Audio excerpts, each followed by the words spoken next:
మన జిల్లాలో ఈ నియోజకవర్గ బిడ్డ వనజీవి రామయ్య గారు ఆయన జీవితాంతం మొక్కలు నాటే కార్యక్రమానికి ఆయన జీవితం త్యాగం చేసి భార్యాభర్తలు ఆయన జీవితం మొత్తం 1 కోటి మొక్కలు నాటారు.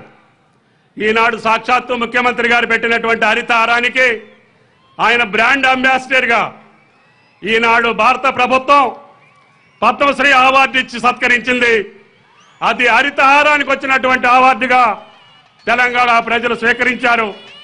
అందుకనే గౌరవ ముఖ్యమంత్రి గారి ద్వారా వనజీవి రామయ్య గారి దంపతుల్ని సన్మానించవలసిందిగా మీ సాక్షిగా కోరుతున్నాను.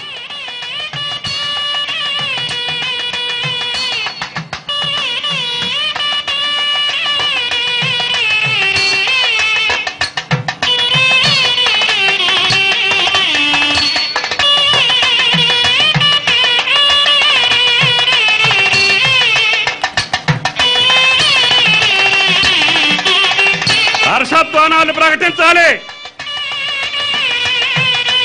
ఇంకా సగం మంది లేపట్ల మొత్తం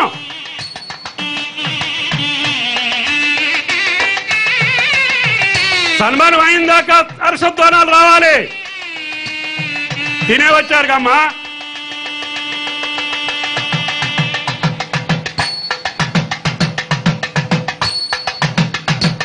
మహిళలు బాగానే కొడుతున్నారా? మగవాళ్ళకి ఏమైంది?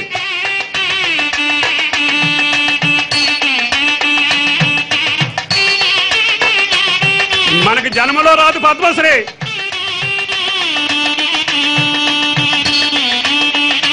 కొట్టండి వనజీవి రామయ్య గారికి.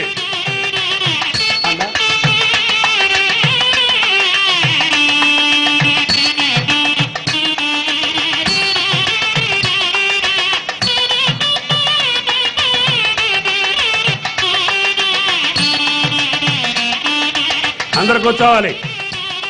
బాలసాని గారు దయచేసి కూర్చోండి. అనుకున్న దానికంటే అగ్రిమెంట్ పీరియడ్ కంటే 2 నెలల ముందే నిర్మాణం పూర్తి చేసి ముఖ్యమంత్రి గారి మాటని నిలబెట్టి ఈ ప్రాంత ప్రజల యొక్క విశ్వాసాన్ని చొరగొన్నటువంటి మెగా అధినేత కృష్ణారెడ్డి గారిని సత్కరించవలసిందిగా గౌరవ ముఖ్యమంత్రి గారిని కోరుతున్నా.